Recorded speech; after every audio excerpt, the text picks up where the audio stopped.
Hello friends, welcome back to our YouTube channel. General awareness में mock test 4 में आपका स्वागत है। यहाँ क्वेश्चंस डिस्कस करते हैं 50, जो कि हमने कम्युनिटी पेज पे भी अपलोड किए थे, लेकिन ये एक अरेंज मैनर में है और जब वो क्वेश्चंस को बोला जाता है उन पे कुछ वर्ड्स और बोले जाते हैं तो वो परमानेंटली एक तरीके से नॉलेज रिटेंशन में चले जाते हैं और यूज में आते हैं जब हमारे एग्जाम में उससे रिलेट करके कोई क्वेश्चन आता है। पहला क्वेश्चन है, the lens of the I is behind the. जो आई है उसका कॉमन फीचर आपको थोड़ा समझ लेना है। कॉमन फीचर का मतलब जो यहाँ पे आपके आंख में सफेद हिस्से के अलावा ब्लैक हिस्सा होता है वो आइरिस होता है। उसमें भी छोटी सी जो ब्लैक होती है वो उसको प्यूपिल बोलते हैं और इसी के पीछे लेंस ऑफ द आई रहता है। इसी के पीछे लेंस ऑफ द आई रहता है और उस जो आई लेंस होता है उसके पीछे की स्क्रीन होती है जिसको रेटिना बोलते हैं। तो ये बेसिक फीचर है आंख का। तो इसने पूछा है lens of the I is behind the, तो ये प्यूपिल के भी बिहाइंड होगा, आइरिस के भी होगा। तो ऑप्शन में आइरिस दिया नहीं है तो प्यूपिल हम जाएंगे। तो चूंकि लेंस दोनों को कवर कर रहा होता है इस वजह से प्यूपिल और आइरिस के बिहाइंड होता है। It is the second part of our eye after the cornea. The lens bends light coming into the eye into help focus it on the retina. Retina पर फोकस होता तभी में चीज दिखती है। तो इस पे जो क्वेश्चन ये एसएससी के ही 2 या 3 बार एक एक क्वेश्चन पूछे गए तो हमने एक साथ 3 क्वेश्चन उसमें कंबाइन कर दिए थे। दूसरा क्वेश्चन अगर इसमें देखा जाए तो दूसरा क्वेश्चन है, the screen behind the eye lens is called. जो आई लेंस के बिहाइंड स्क्रीन होती है उसे क्या कहते हैं? आइरिस कहते हैं, रेटिना कहते हैं, कॉर्निया कहते हैं, प्यूपिल कहते हैं। तो screen behind the eye lens को बोलते हैं, अभी हमने डिस्कशन किया, क्या बोलते हैं? रेटिना बोलते हैं। रेटिना में ट्रू और इन्वर्टेड इमेज क्रिएट होती हैं। It turns the image into electrical nerve impulses that the brain can perceive. तभी हमें वो चीज दिखाई देती है। Retina is the back tissue layer of the I. Retina जो है आई का बैक टिश्यू लेयर है। यहाँ पे क्वेश्चन पूछा गया था screen behind the eye lens is called, तो रेटिना होगा। अगला क्वेश्चन है, which of the following controls the size of प्यूपिल in human आई। जो हमारी आंख में ये छोटी सी गोली होती है, एक तरीके से दिखती है गोल गोल, इसी को हम प्यूपिल बोलते हैं। बगल में आइरिस होता है, पीछे लेंस होता है, उसके पीछे रेटिना होता है। तो पूछ रहे हैं कि ये साइज कौन मैनेज करता है? तो ये साइज आइरिस मैनेज करता है। आइरिस एक ग्रुप है 2 स्मूथ मसल्स को जो इनसे अटैच होती हैं प्यूपिल से, उन्हीं में संकुचन या एक तरीके का फैलाव होता है।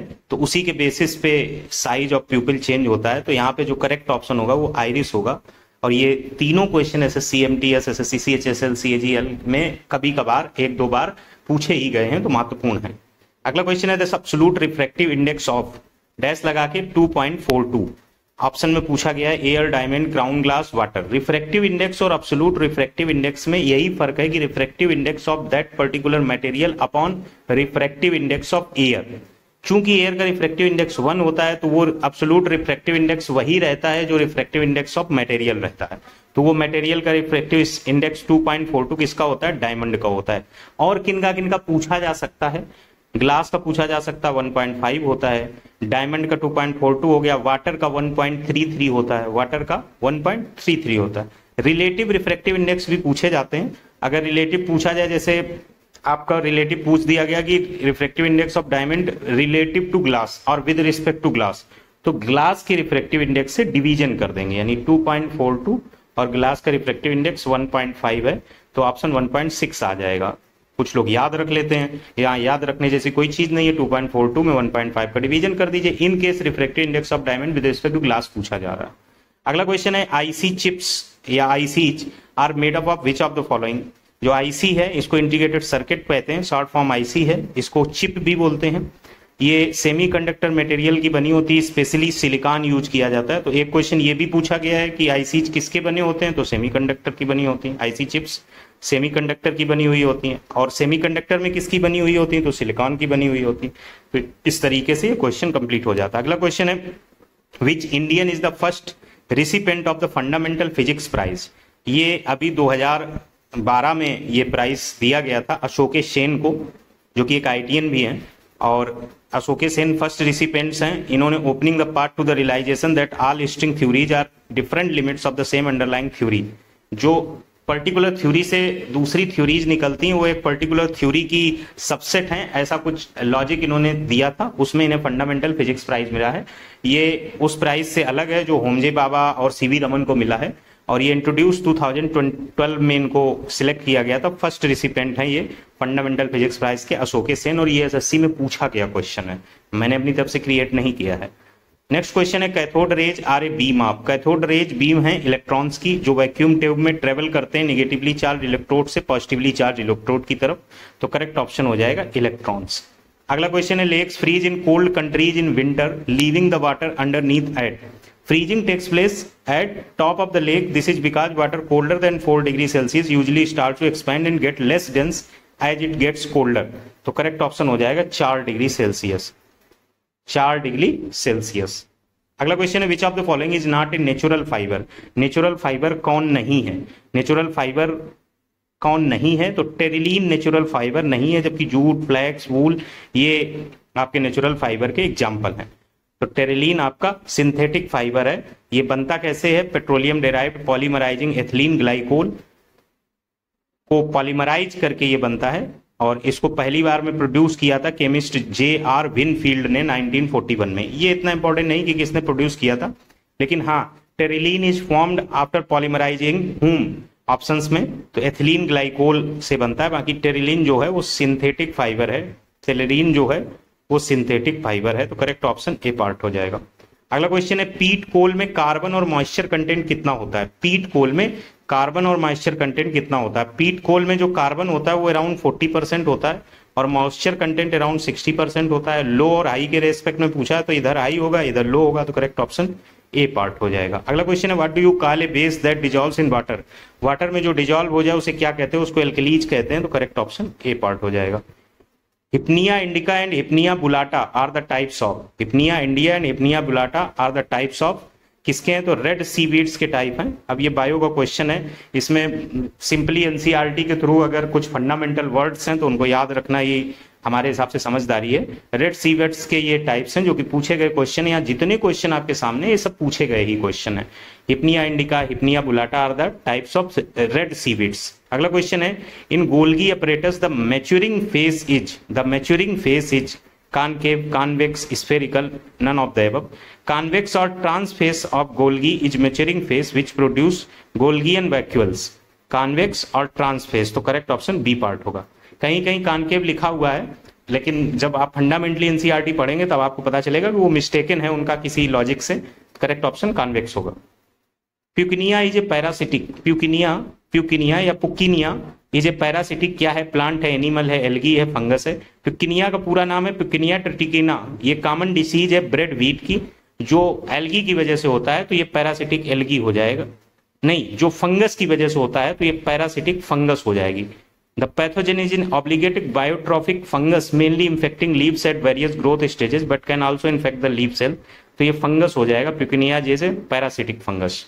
अगला क्वेश्चन है the cell is not applied for. Viruses में सेल का एप्लीकेशन सेल थ्योरी का एप्लीकेशन नहीं होता है, तो ये करेक्ट ऑप्शन इसमें बी पार्ट हो जाएगा। अगला क्वेश्चन है Vladimir Putin was स्worn in as president of the Russian federation for the fifth time in term of 6 years। For the fifth time in term of 6 years, correct option C part. When was Pulitzer prize started, 1917 में शुरू हुआ था Pulitzer prize. अगर आप गंभीरता से हमारे सारे मॉक टेस्ट देख रहे हैं तो ऐसी सिचुएशन में भी रिसेंटली पुलित्जर प्राइज किसे मिला है ये कमेंट करके आप चाहें तो बता सकते हैं। 1917 में पुलित्जर प्राइज शुरू हुआ था। Which state government has launch the Pirul Lao Paise पाओ। पिराल लाओ पैसे पाओ, जो जलाने से प्रदूषण होता है, ये कहाँ पे हुआ है, उत्तराखंड में बहुत सारे जंगल जल रहे हैं तो पत्तियों को जलाने का वजह से और आग पकड़ती चली जा रही है, तो उनको जलाया ना जाए, उनको सबमिट किया जाए, उनको रिसाइकिल किया जाएगा। ऐसा उत्तराखंड सरकार के पुष्कर सिंह धामी ने अलाउ किया, तो करेक्ट ऑप्शन बी पार्ट होगा। Where is the headquarter of SCO. SCO मतलब संघाई कोऑपरेशन ऑर्गेनाइजेशन। इसका हेडक्वार्टर कहाँ है, बीजिंग, पेरिस, कैलिफोर्निया, अहमदाबाद, तो इसका हेडक्वार्टर बीजिंग में है। इसका हेडक्वार्टर बीजिंग में है, करेक्ट ऑप्शन ए पार्ट होगा। और क्या पूछा जा सकता है, इसमें 9 मेंबर्स हैं, 4 ऑब्जर्वर्स हैं, और ये एस्टेब्लिश कब हुआ था 1996 में। ये एस्टेब्लिश कब हुआ था 1996 में। बीजिंग में इसका हेडक्वार्टर है, 9 मेंबर है। Which organisation has been the successor of GATT, GATT, इसको बोलते हैं general agreement on tariffs and trade. ये WTO से पहले WTO वाले कामों को करता था, बस उतनी वैरायटी और एक्सपोजर में नहीं रहता था। उसको रिप्लेस किया है GATT को, किसने, WTO ने, वर्ल्ड ट्रेड ऑर्गेनाइजेशन ने। What is the theme of ASEAN 2024? ASEAN की थीम 2024 की क्या है? ASEAN enhancing connectivity and resilience, enhancing connectivity and resilience, ये एशियान की थीम है। करेक्ट ऑप्शन ए पार्ट होगा। In which country is the 50th G7 summit held? बहुत important है, ये पूछा जा सकता है। G7 समिट 50वीं कहाँ होगी, किस देश में होगी? तो ये होगी अपूलिया में। अपूलिया भी ऑप्शन में आ सकता है, अपूलिया सिटी का नाम है, जो कि आपकी इटली में है। 50th G7 summit will happen in Italy. कब होगी? 13 जून से 15 जून 2024 तक। द ग्रुप ऑफ 7 जो G7 है, इनमें कौन से लोग हैं? कनाडा है, इंडिया है कि नहीं है? नहीं है। कनाडा है, फ्रांस है, जर्मनी है, इटली है, जापान है, यूनाइटेड किंगडम है और यूनाइटेड स्टेट्स है। यूरोपियन यूनियन एक नॉन इनमेरेटेड मेंबर भी है, जो कि इसको जोड़ा नहीं गया है। कुछ लोगों ने इसको G8 भी बोल दिया है, लेकिन वो not involve in numbering but existing, European union existing. इस तरीके से चीजें। अभी ये भी पूछा जा सकता है which country has been added, तो यूरोपियन इन रिसेंटली, बट उसको G7 ही सबमिट कहा जा रहा है अभी तक, ये ऑफिशियली बात है। बाकी कोई लिखने को G8 लिख दे, वो अलग चीज है। Next question, in which year did the world trade organisation come into existence? अभी तो पहले तो GATT को रिप्लेस करके आया। कब आया? कब आया ये पूछ रहे हैं कि कब आया, तो कब आया? 1995 में। GATT कब आया? 1948 में। और कौन सा एग्रीमेंट था? तो मार्केस एग्रीमेंट के तहत कौन आई? WTA आई। कितने नेशन ने साइन किए थे? 123 नेशन ने। कब किए थे? 1994 में साइन किए थे। एग्जिस्टेंस कब हुआ WTO का ऑफिशियली? 1995। तो करेक्ट ऑप्शन डी पार्ट होगा। अगला question, which country took an exit from OPEC over a dispute recently? OPEC, OPEC क्या है?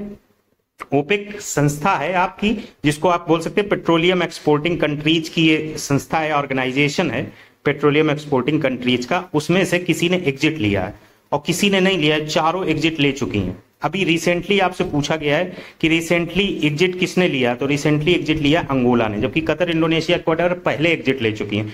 क्यों एग्जिट लिया है? किसी पर्टिकुलर बातचीत पे जो लेन देन होता है, ऑयल इतना चाहिए, इतना देना, इतना रेट रहेगा, उस पर उनका एक डिस्प्यूट हो गया था, आउटपुट कोटा पे डिस्प्यूट हो गया था कि हमें इतना चाहिए मिनिमम, तो वहां से एग्जिट ले लिया ओपेक से। किसने? अंगोला ने ले लिया, जबकि कतर, इंडोनेशिया, इक्वाडोर पहले एग्जिट ले चुके हैं। हम यहाँ करंट अफेयर्स 2024 की शामिल किए हैं, तो इसका करेक्ट ऑप्शन यहाँ पे अंगोला होगा और बहुत इंपॉर्टेंट है। अगला question, when was NABARD established? NABARD 1982 में एस्टेब्लिश की थी, और इसमें जो डी है 21 सितंबर लिखा हुआ है, इसके आगे 1982 भी होना चाहिए अगर ऑप्शन के करेक्शन की बात करो। बाकी कब स्टेब्लिश हुआ था? तो 12 जुलाई 1982 को स्टेब्लिश हुआ था। एक क्वेश्चन इसमें और पूछा जाता है नाबार्ड में, एक तो 1982 में एक पर्टिकुलर डेट आ जाएगी 12 जुलाई 1982, और एक ये पूछा जाता है किसकी कमेटी से स्टेब्लिश किया गया था? तो कमेटी थी श्री बी शिवरमन, श्री बी शिवरमन, कुछ लोग शिवरामन भी बोल देते हैं, श्री बी शिवरमन या बी शिवरमन कमेटी के एक तरीके से रिकमेंड किया था किसको? नाबार्ड को, जो कि स्टेब्लिश हुई थी 1982 में। नाबार्ड का मतलब national bank for agriculture and rural development. अगला क्वेश्चन है, national institute for rural development, इसको NIRD भी बोलते हैं, ये कहाँ सिचुएटेड है? ये कहाँ सिचुएटेड है? तो ये हैदराबाद में सिचुएटेड है। अगला question, who had coined the term Hindu rate of growth for the economy of India? The term Hindu rate of growth was coined by professor Raj Krishna. ये एक इंडियन इकोनॉमिस्ट थे 1978 में। इन्होंने स्लो ग्रोथ को एक्सप्लेन किया था against the backdrop of socialistic economic policies. तो correct option इसमें सी पार्ट हो जाएगा, राज कृष्णा। अगला क्वेश्चन है, where will COP30 held? COP30 कहाँ होगी? Dubai, UAE, Brazil, Baku. आपको COP29 तो पता है आपको, बाकू होगा। अब इन्होंने COP13 पूछा है, COP13 होगी जाके आपकी ब्राजील में, COP13 आपकी होगी जाके ब्राजील में, COP13 होगी जाके ब्राजील में। कब होगी? नवंबर 10 और 21 2025 के बीच होगी, और ये बात 2023 में डिसाइड हो गई, तो करेक्ट ऑप्शन ब्राजील होगा। अगर COP29 पूछा जाए तो that is Baku, correct option Brazil होगा, ना कि बाकू लगाए। याद रखिएगा वो 29 है, ये 30 और 30 पूछा जाएगा, क्योंकि 30 मेंशन किया जा चुका, बहुतों को झटका लगेगा। अगला क्वेश्चन है, which has the largest population in ecosystem? Ecosystem में सबसे ज्यादा पॉपुलेशन किसकी है? ध्यान रखना, अगर फूड चेन पूछा जा रहा है तो डिकम्पोजर होगा, अगर इकोसिस्टम पूछा जा रहा है तो आपका प्रोड्यूसर होगा। डिकम्पोजर कब होगा? जब फूड चेन की बात की जाए। फूड चेन और इकोसिस्टम में डिफरेंस है, एक में पिरामिड बनता है, एक में पिरामिड नहीं बनता। Decomposers are integral part of food chain, it is the largest population in food chain. याद रखो food chain, decomposer, ecosystem, producer, इसीलिए हमने दोनों क्वेश्चन लगातार कर दिए ताकि हम पढ़ाएं डिकम्पोजर, वहां आ जाए एग्जाम में प्रोड्यूसर, आपको कि सर आपने डिकम्पोजर पढ़ा दिया, गलत पढ़ा दिया, अरे आगे भी तो ध्यान दो कि इकोसिस्टम लगाया किसी में फूड चेन लगाया, इससे बहुत डिफरेंस क्रिएट हो जाता है। The largest unit of data measurer among following, largest unit data measurer में हम जनरली गीगाबाइट में जाकर खत्म हो जाते हैं कि बस इसके आगे कुछ नहीं है, अरे इसके आगे टेराबाइट है, टेराबाइट के आगे क्या पेटाबाइट है, पेटाबाइट के आगे क्या एक्जाबाइट, एक्जाबाइट के आगे क्या जेटाबाइट है, जेटाबाइट के आगे क्या योट्टाबाइट है, योट्टाबाइट जो इसमें हमने शामिल नहीं किया है योट्टाबाइट है। और अब बिट बाइट में जनरल होने के लिए निब्बल पूछ लेंगे, बिट पूछ लेंगे, बाइट पूछ लेंगे, आप सही कर लेंगे। केबी, एमबी, जीबी इतने तो जनरली हम कंप्यूटर में सब चिप वगैरह मोबाइल वगैरह में यूज करते हैं, तो वो कठिन नहीं है। इसमें भी फंसाने का है तो यही चार हो सकते हैं। फिर से रिमाइंड करा दे, जीबी के ऊपर टेराबाइट आएगा, टेराबाइट के ऊपर पेटाबाइट आएगा, पेटा के ऊपर एक्सा आएगा, एक्सा के ऊपर जेटा आएगा। और इसमें जब भी के फॉर्मेट में जाएंगे तो 1000 की जगह 1024 का मल्टीप्लाई होगा, तो यहाँ तो करेक्ट ऑप्शन जेटा हो जाएगा। अगर योट्टा दिया होता तो योट्टा होता।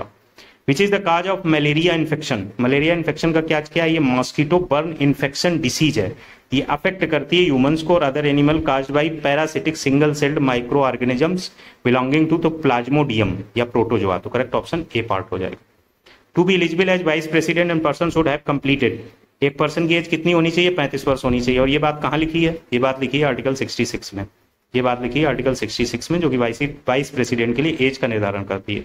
Which article of the constitution of India gives the power of judicial review, 13, 32 और 224, संभवतः 224 ही है, 13, 32 और इसी में सारे जुडिशियल रिव्यू की बात हुई है। यहाँ ऑप्शन में आर्टिकल 13 है, तो यही करेक्ट होगा, जो ये बताता है कि आप जो है अपने फंडामेंटल राइट्स के अधिकार के लिए जुडिशियल रिव्यू लगा सकते हैं। अगला क्वेश्चन है the gas which is present in both the natural gas and the biogas, natural gas और बायोगैस दोनों में कौन प्रेजेंट रहती है, तो मेथेन प्रेजेंट रहती है, मेथेन प्रेजेंट रहती है। Carlos Alcaraz defeated whom in Wimbledon 2023 men singles final, Carlos Alcaraz Wimbledon champion है। एक क्वेश्चन ये तो बनी जाता है, किनको हराया है इन्होंने, 4 टाइम के चैंपियन नोवाक जोकोविक जो कि सर्बिया के हैं, उनको हराया, तो करेक्ट ऑप्शन ए पार्ट होगा। अगला क्वेश्चन है टी शॉट गोल्फ में क्या होता है, टी शॉट गोल्फ में होता है first shot of each hole, first shot of each hole, उसको बोलते हैं टी शॉट गोल्फ में। ये स्टैटिक स्पोर्ट्स है, स्टैटिक स्पोर्ट्स से 10-12 क्वेश्चन बहुत इंपॉर्टेंट है, कोशिश करेंगे कि नेक्स्ट मॉक टेस्ट में 4 से 5 क्वेश्चन कम से कम स्टैटिक स्पोर्ट्स के शामिल कर दें। अगला क्वेश्चन है joint military exercise tiger Trump 2024 took place between India and USA के बीच हुआ मार्च 18 से मार्च 21 के बीच ईस्ट कोस्ट ऑफ इंडिया पे। नेक्स्ट क्वेश्चन है India last 5 year plan was, 12 plan के बाद 5 ईयर प्लान वाला सीम खत्म हो गया और 12वां प्लान था 2012 से 17, 2012 से 17, तो करेक्ट ऑप्शन बी पार्ट हो जाएगा। Who is considered as father of green revolution in the world, M S Swaminathan option में अगर दे दिया, आलो जब क्वेश्चन पूछा गया तो ये ऑप्शन में नहीं था, किसी को डाउट नहीं होगा, गलती नहीं होगा। अगर ऑप्शन में दे दिया और वर्ड लगा के पूछ दिया, आपने इंडिया लगा के आंसर कर दिया तो आप नेगेटिव पा गए, और उसके बाद अब जनरली 70% पीपल क्लेम करने लगते हैं इसका ऑप्शन एम एस स्वामीनाथन हो गया, बिल्कुल गलत है। ऐसी सिचुएशंस आपकी टेक्निकल में भी रहती है, इसमें भी रहती है, तो एक्चुअली में ऐसा नहीं होता, क्वेश्चन बनाने के पीछे कई लॉजिक होते हैं। तो वर्ड में हमने जानबूझ के एम एस स्वामीनाथन को डाला था, although the question when asked M S Swaminathan नहीं थे।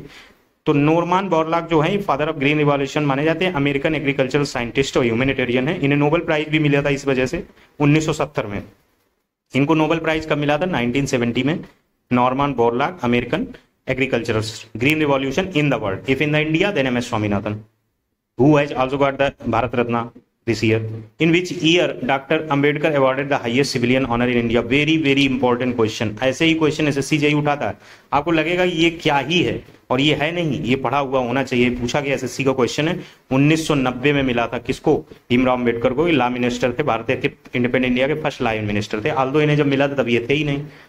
What is the phenomena called when the atmospheric temperature increases at higher altitudes? जब हायर एल्टीट्यूड्स पे टेम्परेचर इंक्रीज करेगा तो क्या होगा, एयर हायर एल्टीट्यूड्स पे वार्मर हो जाती है लोअर एल्टीट्यूड्स की तुलना में, तो टेम्परेचर इन्वर्जन क्रिएट होता है। ये टेम्परेचर इन्वर्जन को सब्सिडेंस इन्वर्जन कहते हैं। इन्होंने इस तरीके से टेम्परेचर इन्वर्जन, सब्सिडेंस इन्वर्जन इस तरीके से ऑप्शन क्रिएट नहीं किया, सिर्फ इन्वर्जन दिया है, तो करेक्ट ऑप्शन बी पार्ट हो जाएगा।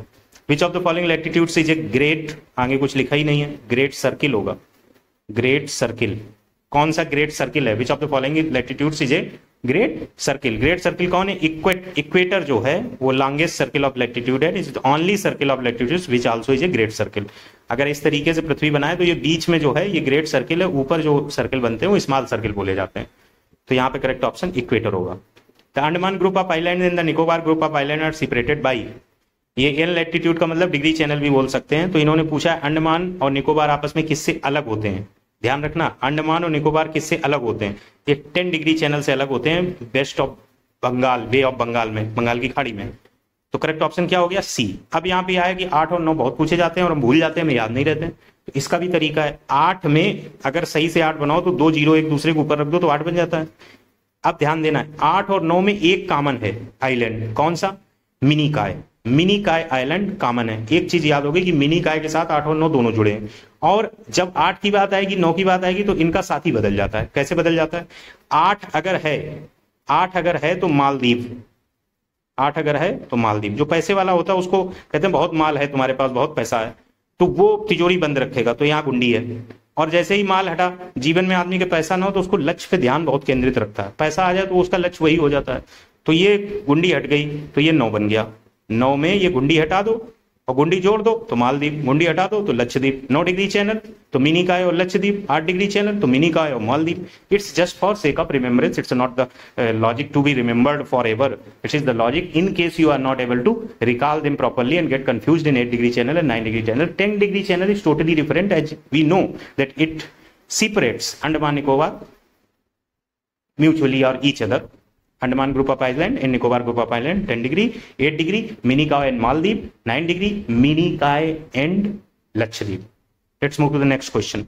Batholith is a type of, this question has been asked in SSC, that's why I have involved it. Batholith क्या है, Batholith एक प्रकार का igneous rock है, ये अर्थ सरफेस के नीचे इंट्रूजन और सॉलिडिफिकेशन ऑफ मैग्मा की वजह से क्रिएट होता है। igneous rock इसका करेक्ट ऑप्शन होगा। Which among the following groups in Köppen climate classification is referred to as tropical climate? जो लोग टेलीग्राम से जुड़े हैं उनको इसकी PDF with correct option yellow colour मिल जाएगी। जो लोग टेलीग्राम पे नहीं जुड़े हैं, मैजिकल तैयारी ऑफिशियल सर्च करके जुड़ सकते हैं। अगर आपको और भी बहुत चीजें इससे रिलेट करके चाहिए तो आप व्हाट्सएप नंबर 90444675 9044504645 पे संपर्क कर सकते हैं। अब यहाँ पे कोपेन क्लाइमेट क्लासिफिकेशन से रिलेट करके हमने 3 फोटो डाली थी उस पे टेलीग्राम पे, और 2 शायद कम्युनिटी पे डाली थी। उसमें बहुत साफ सुथरे तरीके से ABHE किसको रिप्रेजेंट करते ये लिखा हुआ है। यहाँ इन्होंने जो पूछा है ट्रॉपिकल क्लाइमेट, वो A को रिप्रेजेंट करेगा। अगर ड्राई पूछ देते तो वो B को रिप्रेजेंट करता। ऐसे ही अलग अलग CDEH ABCDEH उसमें मेंशन है। और कोपेन क्लासिफिकेशन ये SSC JEE का फेवरेट है। स्पोर्ट्स हुआ, कोपेन क्लासिफिकेशन हुआ, अजीबोगरीब अवार्ड हुए, और घूम फिर के तो सिंपल जियोग्राफी के क्वेश्चन हुए। ये सब अगर जनरल अवेयरनेस में आप 25 या 30 के ऊपर टारगेट कर रहे हैं तो जाहिर सी बात है फिर पिन टू पिन जाना पड़ेगा। अब जैसे फिल्म फेयर अवार्ड है, ऑस्कर अवार्ड है, इनसे एक दोनों में से कोई एक क्वेश्चन आना बहुत लाजमी है, तो उनको आप देख सकते हैं। नेक्स्ट मॉक टेस्ट में उसको शामिल कर देंगे। The first English factory was set up on the banks of the river, ये SSC JEE PYQ है। फर्स्ट इंग्लिश फैक्ट्री कहाँ bank of river, Hooghly Bengal में, तो Hooghly Bengal correct option C part. Again SSC JEE PYQ, last के हमने 3-4 क्वेश्चन SSC JEE PYQ पे शामिल किए हैं। विच dynasty build the Khajuraho temple complex, Khajuraho temple complex किसने बनवाया था, ये बिल्ड हुआ था 885 CE से 1000 CE के बीच चंदेल डायनेस्टी के द्वारा, तो चंदेलाज हो जाएगा ए पार्ट। 49 क्वेश्चन है, किस ईयर में रजिया रिमूव की गई थी थ्रोन ऑफ दिल्ली सल्तनत। रजिया ने 1236 में जो थी ये सुल्तान बनी थी, 1240 तक ये रही थी, 1240 में हट गई थी, तो करेक्ट ऑप्शन बी पार्ट होगा। लास्ट क्वेश्चन है जो हमने क्रिएटिविटी के बेसिस पे किया, ये कहीं भी क्वेश्चन अभी तक पूछा नहीं गया मेरे पॉइंट ऑफ व्यू में। अगर पूछा गया हो तो मैं नहीं जानता हूँ, ये टोटली मेरे द्वारा क्रिएटेड है। चूंकि इस समय पॉलिटिकल चीजें तमाम लोग चर्चा करते रहते हैं, तो जो रूलिंग गवर्नमेंट है उसका एग्जिस्टेंस जब हुआ था तो कौन से लोग थे, वो 2 लोग कौन से थे, आप सोच रहे हैं अटल बिहारी वाजपेयी और लाल कृष्ण आडवाणी थे, लेकिन उन लोगों की फाउंडिंग में मदद थी, उन्होंने किसी को खड़ा किया था, खड़ा करने में मदद की थी। जो भी सिचुएशंस रही वो कौन 2 लोग थे, एक लोगों का नाम तो है चंदू पतला जंगा रेड्डी, ये हनामा कोंडा कॉन्स्टिट्यूएंसी से खड़े हुए थे, आंध्र प्रदेश में जीत गए थे। और दूसरे कौन थे, दूसरे थे AK पटेल फ्रॉम महसाना गुजरात में है, तो करेक्ट ऑप्शन डी पार्ट होगा। अगर ये क्वेश्चन बनता है तो अपने आप में इंपॉर्टेंस आप समझ लीजिएगा कि ये टोटली क्रिएटेड बाई, और इसमें कोई वो नहीं है, लॉजिकल क्वेश्चन है कि 2 सीटें थी शुरुआत में 1984 में बीजेपी की, आज बीजेपी लीड कर रही है, तो वो 2 लोग कौन थे, ये पॉसिबल ही हो सकता है। Although it can be asked in UPSC type of question, but एक इंटरेस्टिंग क्वेश्चन तो है ही। तो इस प्रकार से 50 क्वेश्चन थे। स्पीड इसलिए मैं रखता हूं कि एग्जाम टाइम पे आपके पास बहुत ज्यादा टाइम एक पर्टिकुलर चीज को देने के लिए नहीं होता है, अलग अलग टाइम फ्रेम में अलग अलग टाइम देना, और इसका जो फीचर है वहां पे आप 20-22 मिनट से ज्यादा दे भी नहीं पाएंगे, 50 क्वेश्चन आपको करने होंगे। अगर उस टाइम फ्रेम में उतने क्वेश्चन आप डिस्कस करते हैं तो आपका माइंड जो है वो उस स्पीडी जोन की फंक्शनिंग ले आएगा, क्योंकि वहां पे आपकी कोशिश होगी कि रीजनिंग के आते हुए क्वेश्चन 40 मिनट में हम कम से कम करके 40-42 नंबर ले आए, नहीं तो 38 नंबर तो ले ही आए। और इसमें हम स्पीड से चले जाएं, अगर आते हुए 20-22 क्वेश्चन आ गए तो बहुत अच्छा हो जाएगा पेपर, सिविल पे उतना लोड नहीं रहेगा हमारे लिए। ठीक है, मिलते हैं नेक्स्ट वीडियो में। थैंक्स।